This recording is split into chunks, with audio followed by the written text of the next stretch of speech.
4SB, Mrs. Sawyer and I just wanted to say well done to all of you, whether you're at home or whether you're in our VIP group, for engaging so well with the learning on Google Classroom. We've been really impressed with what you've been doing.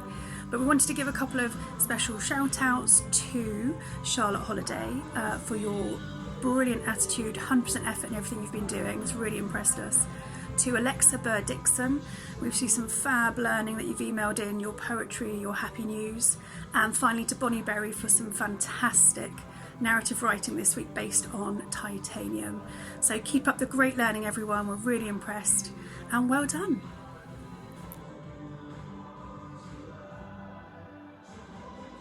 Hi 4EM, big thank you and well done for your excellent work this week. Particularly liked that titanium writing. Special shout out to my super learners this week, Grace, Elise and Rosie.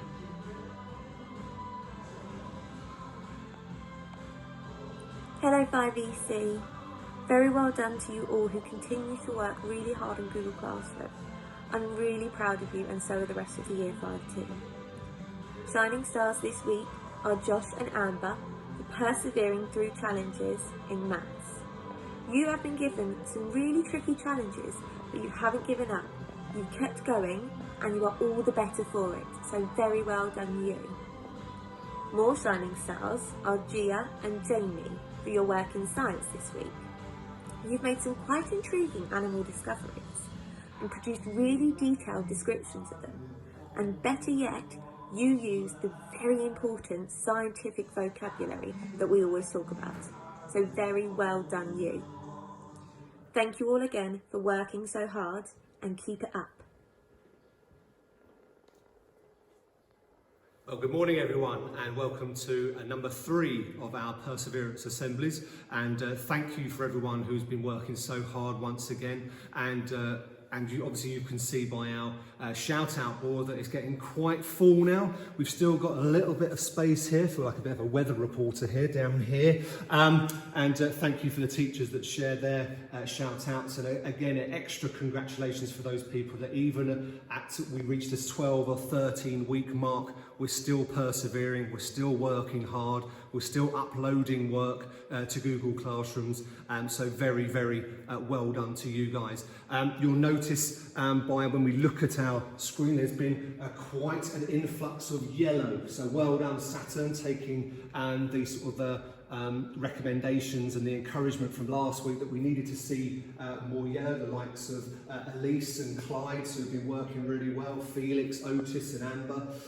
There's some Martians as well that have been added, so well done Jenna, Alice and Finley, and we've got some more greens as well, so well done those people that are in Jupiter, the likes of Miles, Sam, Keely and Amber, and obviously for Neptune as well, the likes of Maya, Bonnie and Sophie, so well done those people that have been added to that. You'll catch me as well, we've referred to John Lennon last week with what was going on around the world, and I posed a question as to the poster that John and Yoko released, and there was billboards around the world, and I asked you how many countries or how many cities had the War Is Over poster billboard put up, and the answer was 12. So I don't know if there's any of you that researched that, but the likes of Rome, London, Helsinki, Los Angeles, New York, of course, so many places around the world that had those billboards up to encourage politicians to get round a table and to stop any of the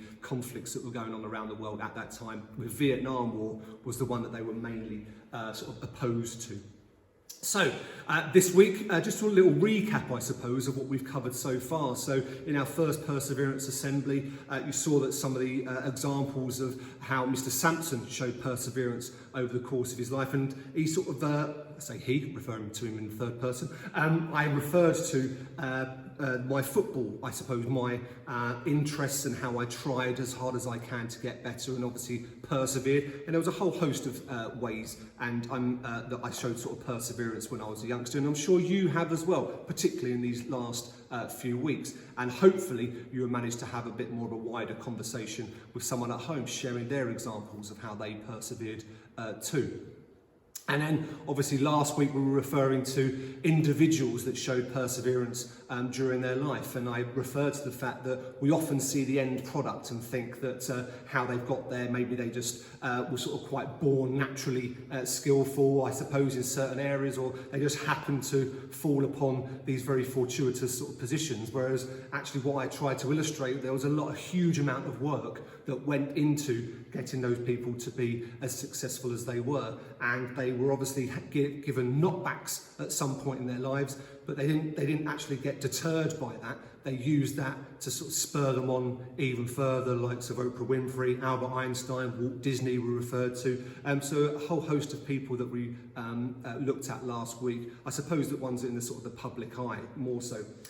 You'll see on the screen, which we're going to refer to, and it's a true story, and it's a story that I've shared in assemblies in the past. I think it's a very good example of perseverance, and it's called Emmanuel's Dream, and it's this true story of Emmanuel Yeboah. So opportunities once again throughout the assembly to pause if you want to have a wider discussion about Mr. Yeboah himself, or so some opportunities throughout the slides to pick apart some of the themes that come out in the assembly. And at the end there's a series of questions that will be quite good, I think, to pick apart again and have that broader discussion and chat about his life, and again how it very much relates to perseverance as our school value, as you can see. So I'm going to take you through the slides, and there's a number of questions. Once again, if you want to email me with any of your thoughts or theories or queries or questions about the story, you're quite encouraged to do that. And I hope there's something in the front cover that you can see about Emmanuel that might be a bit of a clue, I suppose, as to what Emmanuel sort of overcomes in order to have a more sort of fulfilled life without letting certain disabilities, as you can see, stop him or prevent him from reaching those dreams. So I'll start with the story, but first of all, a little bit of a geography quiz now, because this story is set in this part of the world. So I wonder if you can identify what continent this actually is. Another opportunity to pause, maybe. And it is in Africa, and the story is actually set in a place called Ghana. So I wonder where Ghana is on this map, if you can identify that. Again, another opportunity to pause. It's actually there, that's where Ghana falls, actually in between two other African nations such as Togo and the Ivory Coast. And it might be a good opportunity to see how many other different African countries you know and whether you can place them on the map. Not an easy task at all, but I'm sure there's people at home that could maybe help with that activity. So we start our story in Ghana, West Africa, and a baby boy was born. 2 bright eyes blinked in the light, 2 healthy lungs let out a powerful cry, 2 tiny fists opened and closed, but only 1 strong leg kicked. Most people thought he would be useless, or worse, a curse. His father left, never to return, but his mother had faith. Her name was Comfort, and she named her first child Emmanuel, meaning God is with us. As Emmanuel grew, Mama Comfort told him he could have anything, but he would have to get it for himself. He learned to crawl and hop, to fetch water and climb coconut trees. He even shined shoes to earn money. Most kids with disabilities couldn't go to school. Still, Emmanuel's mother carried him there until one day she said, "You are too heavy." From then on, Emmanuel hopped to school and back, 2 miles each way on 1 leg by himself. At first, nobody would play with him, so Emmanuel saved his money and bought something none of his classmates had, a brand new soccer ball. Of course he would share it, if he could play too. Lunging and spinning on crutches, his grandmother had found for him, and kicking the ball with his good left foot, Emmanuel earned their respect. His new friends sometimes used their lunch money to rent bikes. Would Emmanuel be able to join them? His friend Godwin pushed him fast so he could balance.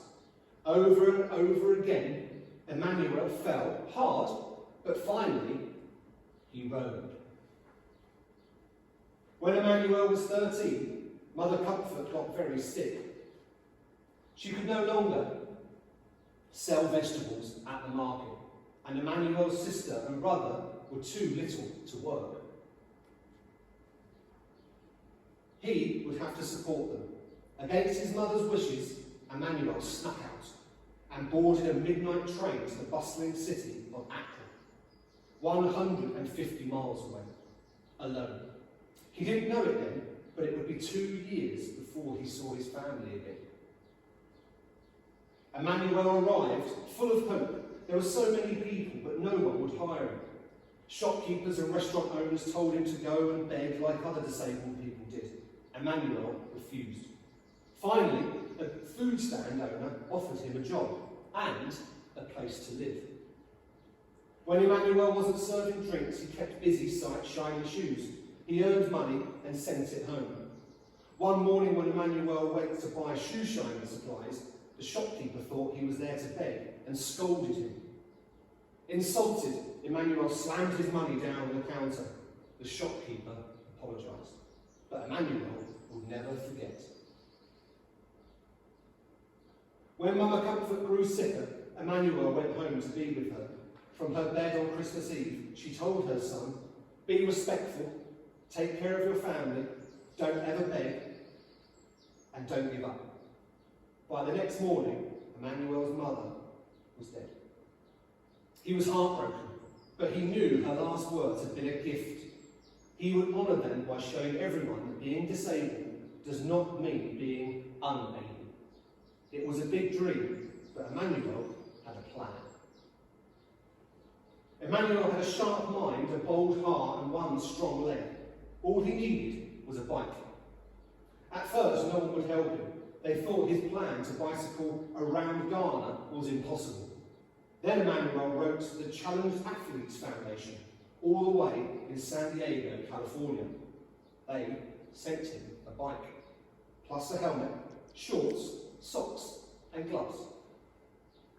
Emmanuel started training for the long ride. He persuaded the king of his region to give him a royal blessing. And he went door to door asking for additional support. Finally, he hired a taxi to follow him with drinking water, a camera, and his best friends. Then Emmanuel tied his right leg to the bike's frame, jammed his left foot into a flip-flop attached to the pedal, and rode.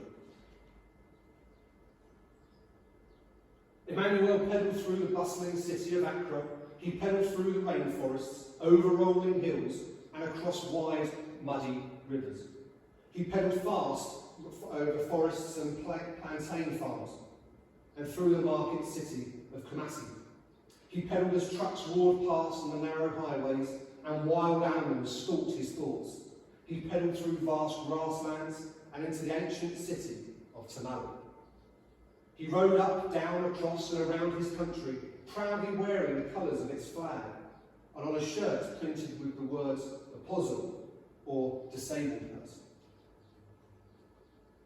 Along the way, Emmanuel talked to those with physical challenges and those without, to poor farmers, with wealthy landowners, to religious leaders, government officials and reporters. He wanted everyone to see him and his disability. He wanted everyone to hear him and his message. The farther Emmanuel rode, the more attention he got. Children cheered. Able-bodied adults ran and rode alongside him. People with disabilities left their homes and came outside, some for the very first time. The young man once thought of a curse had become a national hero. He completed his astounding journey, pedalling south to the sea and back up to Accra, nearly 400 miles in just 10 days. But Emmanuel's success goes even further than that. He proved that one leg is enough to do great things, and one person is enough to change the world. And there he is. There's Emmanuel, Yeboah, and you can see with his prosthetic leg and his bike. And then just some questions to consider about the story. What is the book about? Hopefully that's been pretty obvious. Why is the story called Emmanuel's Dream? And why do you think at first nobody did want to play with him? And should you want to go a little bit further, maybe sort of pick apart sort of the quotes that Emmanuel said on his journey, that in this world we're not perfect, we can only do our best. And I hope that you see that there's a nice illustration of perseverance there. And then there's a number of other questions that, again, should you have the time to pick apart, such as why does the author refer to Emmanuel's mother's last words as a gift? Because she passes away very soon after. Not a very nice gift, perhaps, but maybe again you can pick that apart. Why do you think Emmanuel asked the king of his region for a royal blessing? And explain why you think Emmanuel wanted everyone to see him and everyone to hear him, despite his disability. So I hope you enjoyed that story, a fantastic story of perseverance. I hope you agree. And resilience, again, another one of the school values. And I hope you are able to find time to pick that apart. And again, just as I suppose the message to come out of it, that despite all the challenges that we face, we can still have that determination, that perseverance to reach our sort of goals and really strive for them. Once again, thank you very much for joining me this morning on this assembly. I hope you can find some time to pick apart the themes that came out of the story. Continue to stay safe, and we hope to see you back at Godalming Junior School soon, as reported in our newsletter and a letter that's going out as well very soon. Continue to stay safe. Well done. Keep up the fantastic work, and I'll see you again next week. Take care.